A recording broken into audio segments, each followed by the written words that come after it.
My name is Dennis Gill with the Americans in Wartime Museum. Today's date is 29 January 2020.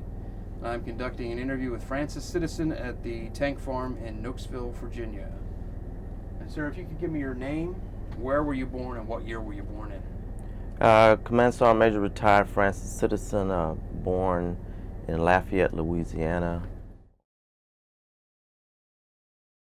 Okay. And what branch of the service were you in?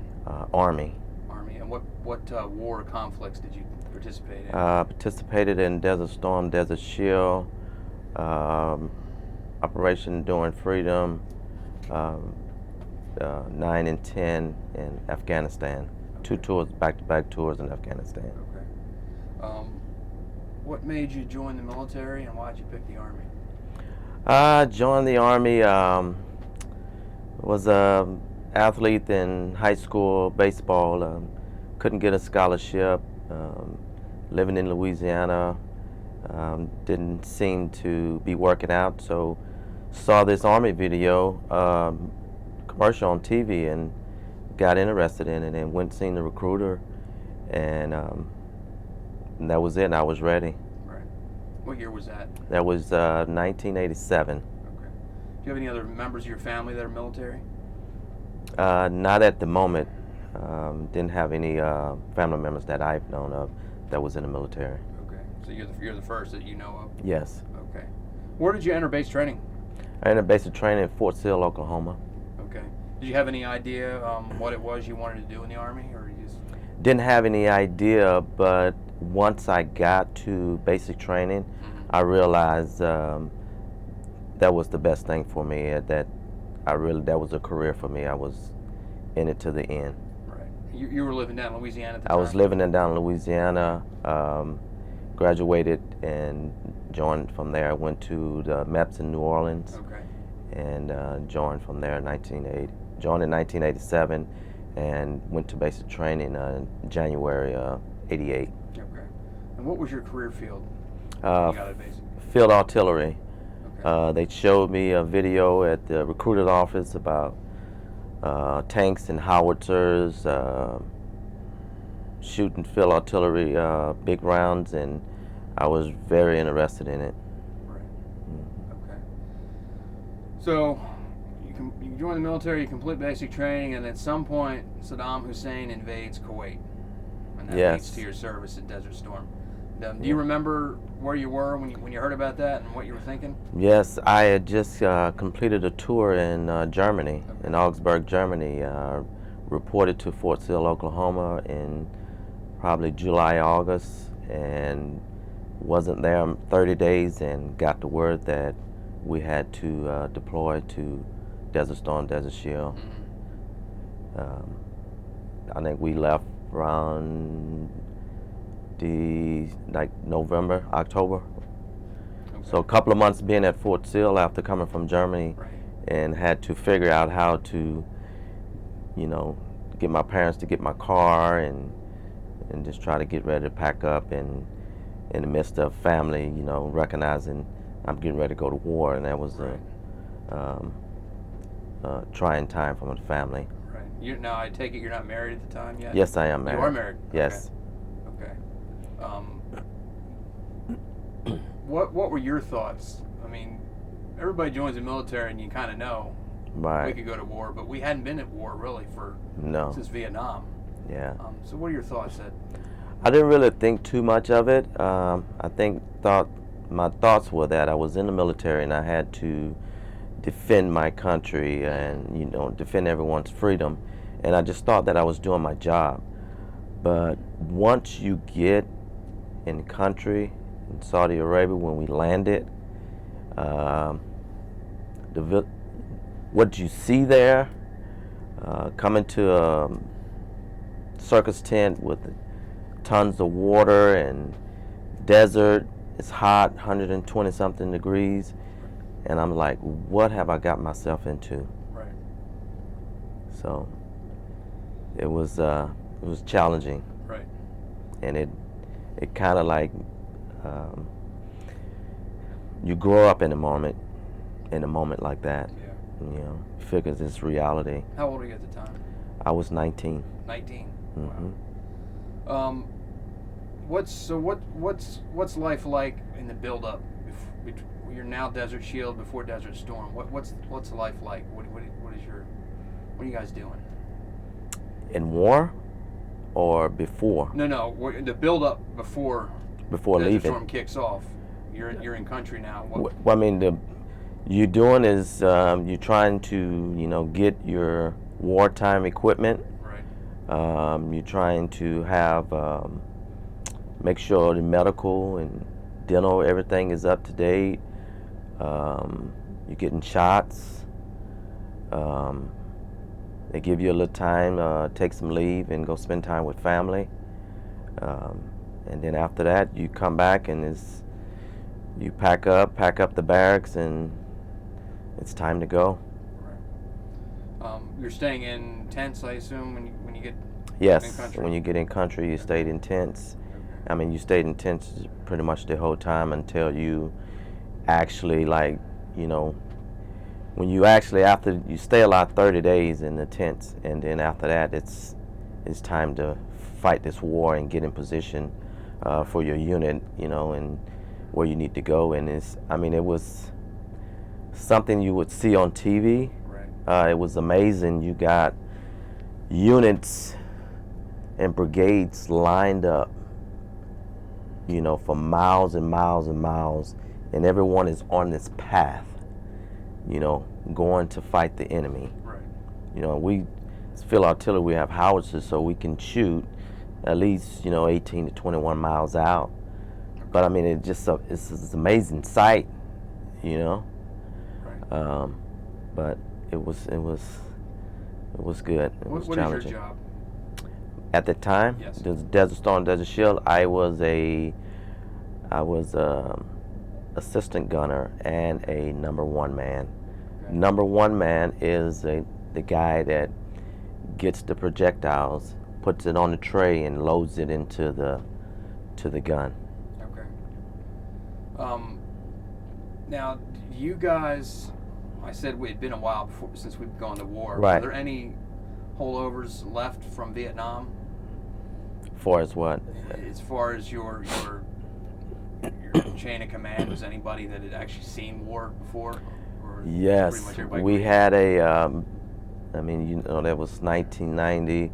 We had guys that were retiring, Okay. but they didn't go to Desert Storm, but they kind of shared some experience, through the briefings with us about what to expect, How when do you get the word that the ground war is about to kick off? Right. Because the air war had already been going on for a while, Been but you going guys on. were kind of in limbo. When Right. are we going to participate? Right. Well, it was it happened like around midnight, 1 o'clock in the morning. Mm-hmm. So we had, at that time, the day before, set up in this location. So the mission was regular mission, as soon as we get to our location, we jump out the vehicles, dig our individual foxholes, Mm-hmm. and just prepared and ready to shoot just in case. So about 1 o'clock in the morning, we got a call on the radio saying that the ground war is getting ready to start. Okay. So we immediately got in. Everyone had to get in their own foxholes. And I just remember the moment in my own foxhole with my weapon, laying there, seeing these aircraft, go to their destinations and shoot their bombs so we can get in there and move in. Right. So that was a moment that, it was scary, very scary. Right. Yeah.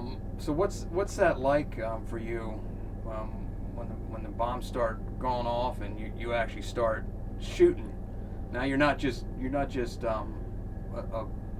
Well, you're not just watching. You're actually now. you actually in the action, Yeah. and I mean, you shooting rounds. I mean, you like pouring down like 20, 30 rounds at a time, and the adrenaline is going, and you just want to defeat the enemy, Right. and being closed up in a tank, it's a lot different than just being outside and like seeing what's going on. Right. I mean, we can see and crack the door and look and see what's going on, but just the adrenaline is being in there because we just want to defeat the enemy. And I mean, may have shot maybe 100 rounds in one location, and then we had to keep moving because we didn't want to get, you know, them to get eyes on us and track our location. And we just kept moving, and I mean, this lasted like all day, all night for what, 4 days. Okay. So it's a howitzer? Howitzer. You're shooting now. Are those guided? Those aren't guided, correct? Those No, they're not guided. You just kind of. They're on a track vehicle, and they didn't have like GPS or anything. We had to follow. The commander led all the convoys, and he had some type of GPS system. You know, they had called like a plugger, right? And guided us to our next location. How about the projectiles? How are they? You're just calculating where they're going to land? Well, different type projectiles shoot different ways, and but I think at that time we were shooting. It's called DPICM, where it's like on impact it creates bomblets and kind of kills off, you know, a little bit more than just one area. Illumination rounds at night we shot just to light up the sky so aircraft can see what's going on. We shot copperhead rounds. You know, those are like $10,000 a piece. You know, so different type rounds for different situations in war.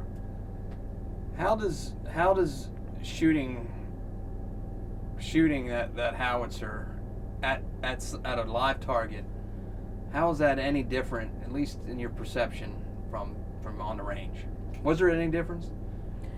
The only difference is the impact that you feel, because as you shoot, the tube recoils maybe about, you know, maybe 4 to 6 feet. So you have to stand clear on the sides depending on what type of projectile you're shooting, because that tube recoils and it can actually like damage you and kill you. So, you know, the impact of that is what creates the more of a combat or feel for what you're doing in your job, rather than just being on the range, because you know in the range, you know, they're not shooting you back. Right. Now the projectiles that you're firing, are those any different than what you practice with? Well, I mean, we train and shoot those projectiles. The same thing? The same thing, yes. How about the number of projectiles that you're shooting? You're shooting more. You're shooting a lot more. A lot more. Right. A lot more, and more than training, because you know you get, it's wartime, so you allocated so much, you know, ammunition to defeat. Now, do they give you any kind of idea of what to expect from the enemy? Well, I mean, we had an idea, because I mean, we knew they were a lot mobile. They were on their feet. So, and they had a lot of other type missiles that could create some impact on us. So we had to, like, that's why howitzers and field artillery, you have to keep moving, you know, so they can't track your location. Were you guys expecting a lot of resistance, or was it something didn't know? We were expecting a lot, and when we got into it, I mean, we just had too much for them. You know, we had too many tanks, you know, just too much that they could handle. And so how much resistance did you get, if any? Did you have any contact with the enemy at all? Not during Desert Storm, Desert Shield. Once we got into location and stuff, and they were, you know, when it got down to the end of it, they had pretty much surrendered, because we passed by locations where they just left all their equipment, and you know, so they, you know, just walked around. But the only thing is just you had to be careful about where did you walk, because, you know, we shot those DPICM rounds, and those rounds still have bomblets that were still on fire that could explode. And I mean, we did have one incident where another unit came in there and a kid got blown up by one because he didn't know what it was. He was an Air Force guy. So it's just instances like that. You just have to be careful, but Yeah. they kind of surrendered because we were so far back. Right. So the war, at least the shooting stops in 100 hours, 4 days. Yeah. What happens now? What are you guys tasked with doing at this point? Task was to stay put. We kind of stayed put for maybe 2 to 3 weeks. We just kind of, inventoried everything. Right. And just kind of like spent some unit time, You're in the field still. And you're You're still in the forward field. looking. Yeah, you're still in the field. And I was one of the barbers, so I used to go around and cut guys' hair, Okay.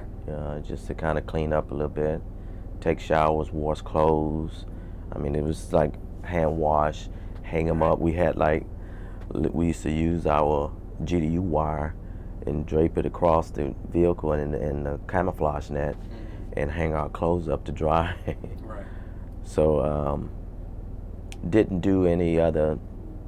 We did some small individual training, like some NBC training and stuff, like just in case anything kicked off again, Right. that we were prepared to Okay. do so. When you're out there, are you in MOPP gear at all? Well, when the war kicks off, Yep. you automatically go in MOPP 2.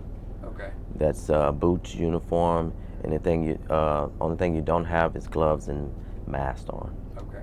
but you have everything else on. And had you trained before Yes. fighting in that gear? Yes, when we trained, I've trained when we was in Germany. Every time we go through some type of evaluation, you have to be in MOPP 2 because you simulating wartime Right. training. Okay. And what are the temperatures like on the ground at this point? It's not hot at this point. It's not hot at Yeah. that point. It's during their winter time. So I mean, it got up to maybe 40-something degrees at night. It got a little chilly. Yeah. So I guess the MOPP gear was welcome at that point. yeah, it's morning time. It was good because 5:30 in the morning you had to get up and do stand 2. So we had to get in our foxholes for I think it was 30 minutes. Everyone had to be in stand 2 just to, because sunrise, that's when the enemy is vulnerable to attack. Yeah. So every morning we had to do stand 2. Okay. Get up and get in MOPP 2, and some of us just slept in our MOPP 2 Right. and just got up and got in our foxholes with our weapons.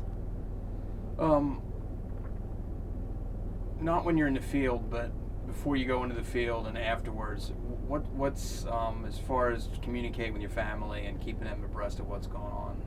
How are you doing that? During that time, it wasn't like it was during Afghanistan and Iraqi time.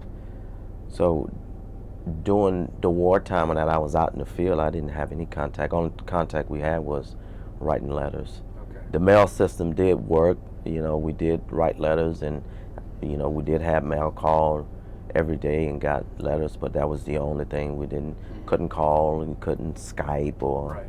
any of that stuff, just letters. Just letters. Hmm. How about recreation time? Anything to do? I mean, we Can't had drink, you can't do any of that stuff no, over there, so- we had little footballs and Right.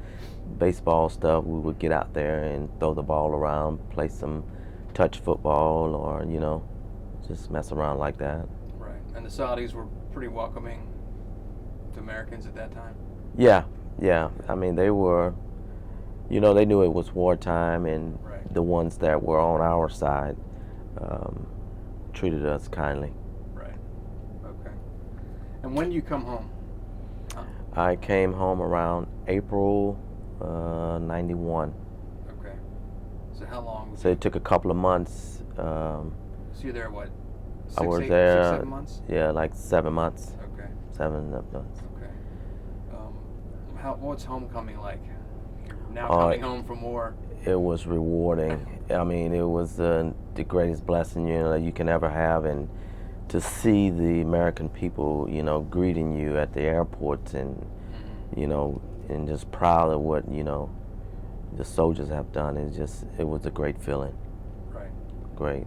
A lot of people say that we kind of made up for what they didn't do to the troops returning during Vietnam. They kind of try to make up for that. Is that the sense that you got? Yes, they made up for it. The USO, you know, they did a great job with that, and all the volunteer work and getting all these different organizations, nonprofit organizations helping out, right, and making it great for the soldiers. Yeah.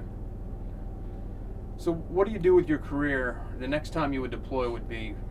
Next time I would deploy would be more like Afghanistan.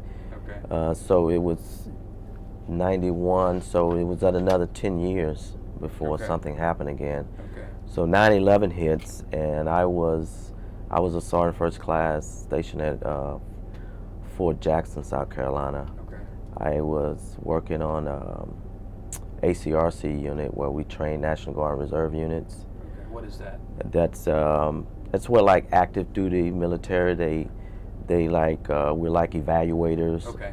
We go out, you know, to the reserve and National Guard units when they go out to train, and they're field artillery units. Okay. And we go out there and inspect them and evaluate them and tell them the things that what they should be doing and try to fix, you know, so they can be online with active duty. Right.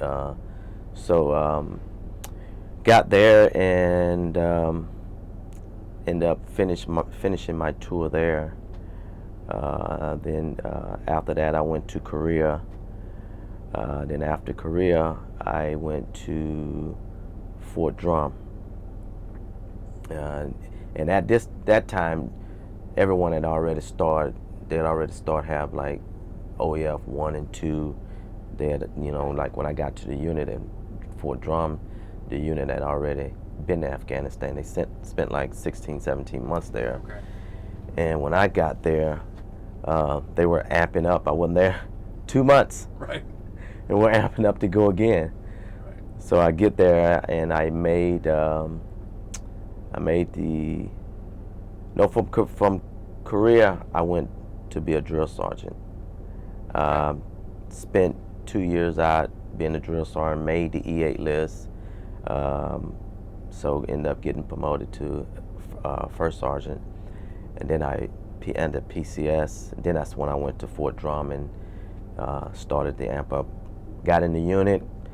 As soon as I got there, you know, everyone was having briefings, and right, you know, we were scheduling to pick up gear for, you know, forgot the organization that handles the combat stuff, you know, and getting all your gear, your flak vests and right, uniforms, and it was time to go again. Let's rewind it just a little bit. Tell me about 9/11. What your impressions are when you hear about that? We were sitting. Actually, I was one of the coordinators for a brigade organization in the day. Okay. So we were getting ready for a meeting. I think the meeting was going to start about 8:30. So we were sitting in this conference room, and then they had TVs in there. So the news was on. So, you know, before the meeting can start, you know, we saw what happened on TV. So the brigade commander comes in, and, you know, it's like, you know, we're going to have to cancel this event, and everyone report back to units and wait for further instructions. So we went back to our units, and at that time they were, you know, locking down gates, and so our unit ended up having to do some rotation work in the gate. So we, you know, did gate duty, you know, like 10, 12 hours a day. Right. But it was okay. Do you recall whether or not you really could appreciate the gravity of what the events of that day, what would bring? Here we look back on it now almost 20 years later. Yeah. The impact that it, you know, after watching it a couple of days, and, you know, they start having, you know, all the findings and all the stuff that it impacted, that's when you really realize that something is getting ready to go down. We have to do something about this, you know. Like, how could they possibly put themselves in a position to actually do this? you know. Right. So I knew at that moment somewhere down the line this was going to last for a while, and I knew sooner or later I was going to be able to to go to Afghanistan, and do my job. Yeah. And when does that day come? And that day came in 2001. It didn't come till 10 years later. Wow. Okay. So actually 7 years, because we left 2008, December 2008. So 7 years after that. So it took a little while, but it happened. And you're still artillery? Yes. Okay. Yeah, I'm retired now. Okay. So take us to your deployment to Afghanistan. So we now I'm a first sergeant in the unit. I have about maybe 110 soldiers. Okay. So you're responsible. So now I'm in charge now. Different, yeah. So it's a little bit different than just being a soldier, a young soldier, and you're doing what they're telling you to do. Right. So now you have to orchestrate, and and me and the commander, at the time it was Captain Frank Maxwell, and you just get your team together, and we have to take care of the soldiers, and we get in there, and get into Afghanistan, and it's almost the same site as Saudi Arabia. You get to this circus tent. Right. There's a bunch of water in there, and we have to figure out what's our next move. So we get in this tent, and there's cots everywhere, and set up a cot, and we kind of stayed there flew into Bagram, Afghanistan, and just stayed there for about 30 days until it was our time to actually roll out to the field and get set up and start our wartime action. How is it different than Iraq? I think Afghanistan was different because it was more of they were more trained and had a little bit more going on than at that time than what Saddam Hussein had, and it was a little bit more close contact. So we had to be very careful in our maneuverability. So it was a very trying moment. It was very challenging, and and being in charge, you really have to be able to protect these soldiers, because you got a lot of soldiers that's scared, and you have to try to comfort them in some type of way, but show them that you care, and you're going to protect them in every way you can. It was, you have to just talk to them all the time, walk around these cots in this big tent and just conversate and create that relationship with these kids. And I guess one of the advantages is that obviously you're one of them. Guys with combat experience now are right in the thick of it, unlike Desert Storm. Unlike Desert Storm, you didn't have, most of these guys, they didn't have combat experience, so they were same situation as you were. Right. Yeah. And you're still a Howitzer, correct? Yes, it was. Same type? No, it was on a 119er now, because you got heavy artillery, you got light artillery. Okay. Heavy artillery is the tanks that move around with the track. Right. The light artillery is like the ones you stand outside of it and you shoot it, like the one you have out here. Correct. So we was on a 119er. Okay. Is that different than what you were on in Desert Storm? Yeah, it was different because we can pretty much do everything we need to do inside the tank. Okay. Now everything has got to be done outside, so you have to be very fast and quick, and to do what you have to do. And as a first sergeant, what are your duties? My role was to look out for the welfare for the soldiers, make sure they had everything they need for as soldier-wise, training-wise, make sure we had the right personnel in place, the right leaders, make sure everyone was treated fairly, make sure they got their meals when they're supposed to, make sure mail was there when it needed to be. I used to have to go pick up mail, get my vehicle, and go to another location with brigade headquarters and pick up mail. So I was doing a lot of running around and and just talking to the soldiers and making sure they were safe. Operationally, when you're in the field, what is your role?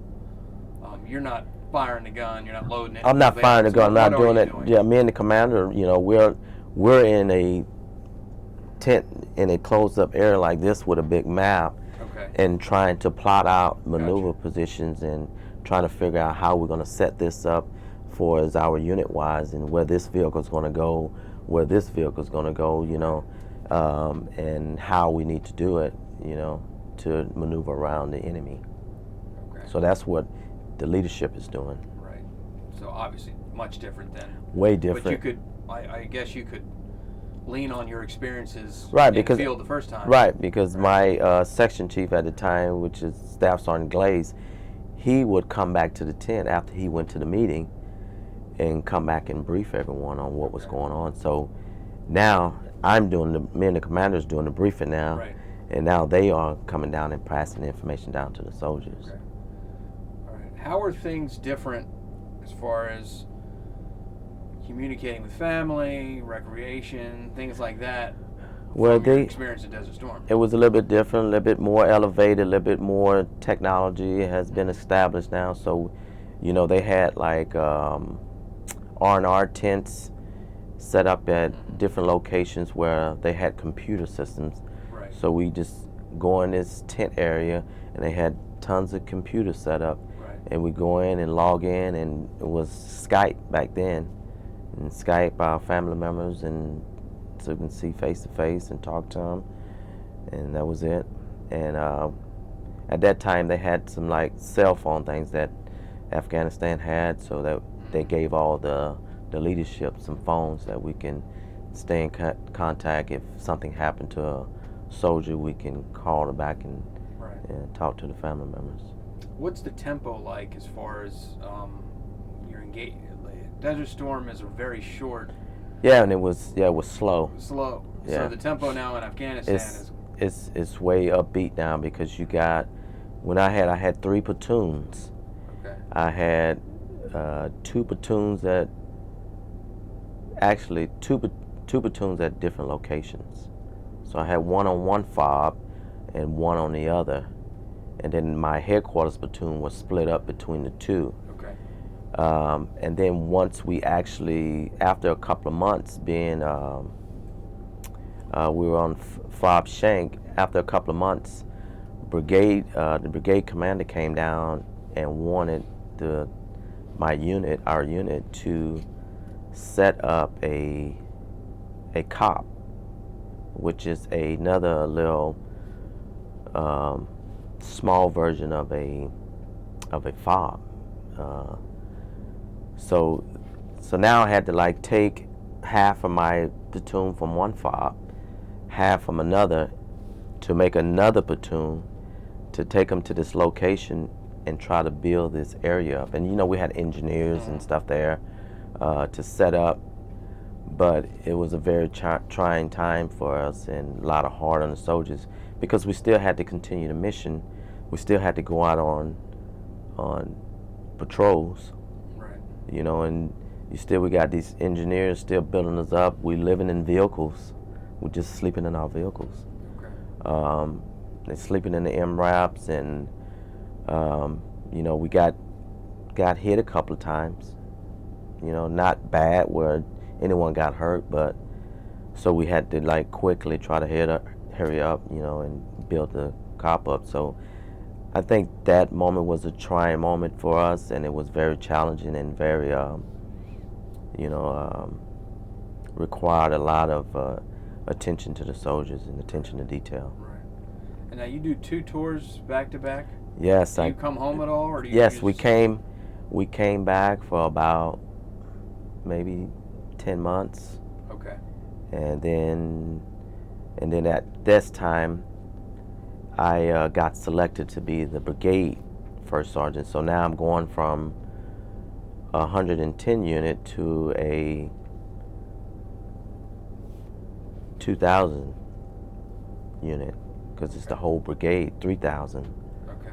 But I mean, now I'm still working for a captain, but more responsibility. And so now we deployed as a brigade headquarters. So brigade headquarters, you got about maybe 300 some soldiers. Okay. So it's a different time, different location. So now the brigade, we pack up, same situation, so now I had to leave my one unit and go across the street to another unit and deploy again. But that was the responsibility that if I took this job, I had to go to another deployment. Okay. So, and I accepted it and did it, and it was another tour, different job-wise, and now I'm a brigade first sergeant in Afghanistan and at Kandahar, and now I'm a FOB mayor now. So now I'm in charge of the whole FOB, where you got all the units there, you got civilian contractors there, all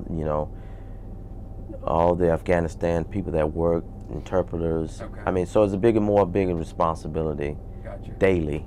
Okay. What year is this? This was 2011. Okay. 11 and 12. Had anything, I know it's only 3 years, had anything changed No. that much? And matter of fact, when I went back, some of the same interpreters, people that I work with from the last deployment in Afghanistan were still there, and they came back and worked at the brigade level now. Okay. So, same things were going on, same things were set up. I mean, it wasn't but a year in between, you right back. Right. So. What do you recall most about any of your deployments? What stands out the most in your mind when you reflect back on your wartime experience?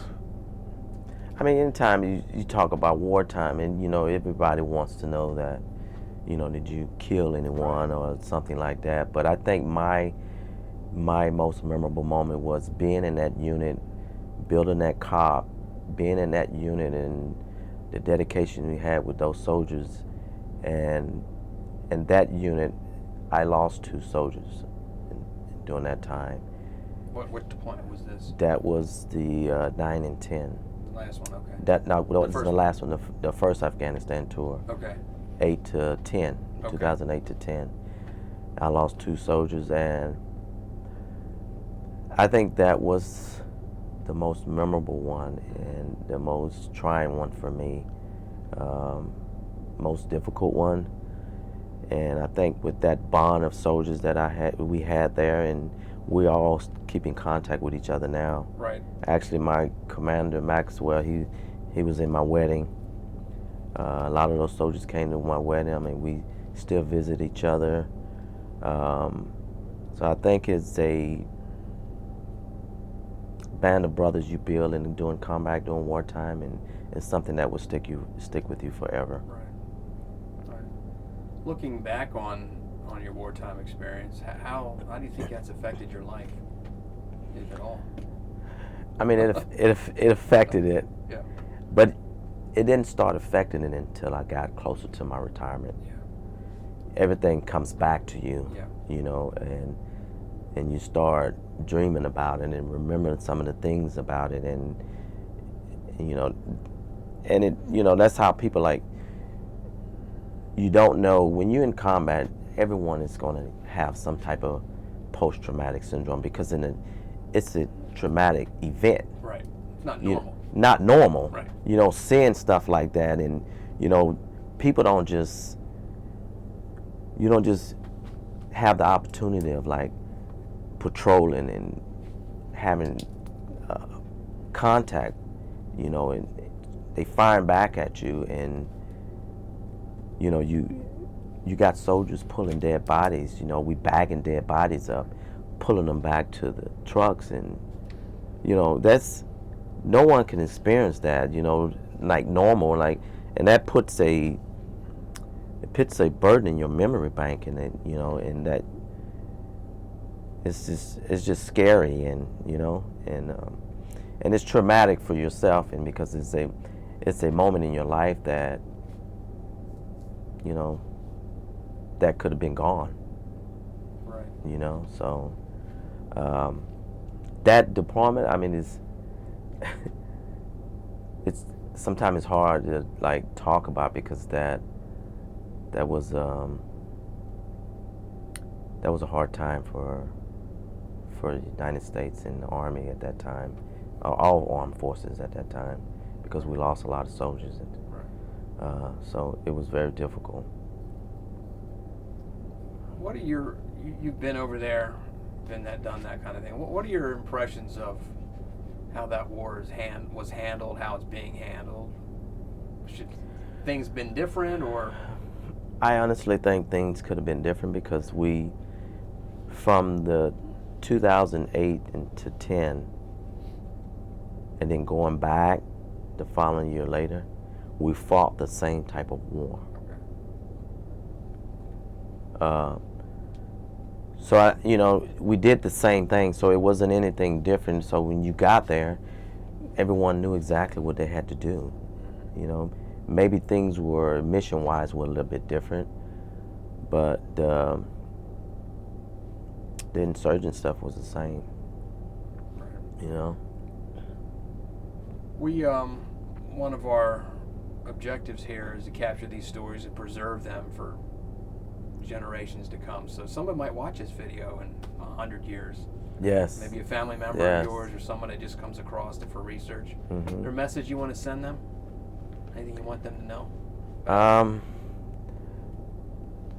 I mean, I just thank God for being here, and having the opportunity to sit here today and tell my story about wartime. It's hard. It's a blessing to have spent 30 years in the military and able to function as a human being. And I want to thank my family for supporting me, and all friends and family that supported me throughout this trying time in my career.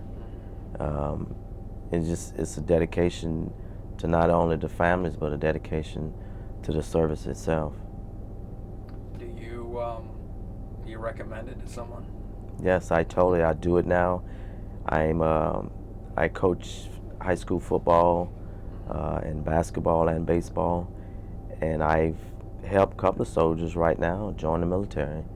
And if you think that you don't know what you want to do with your life right now, serve your country, because one thing, it is going to impact your life, but it's going to teach you the things that you need to be responsible for: responsibility, maturity, just dedication, and the selfless service of yourself, integrity, all the values that are required in any military.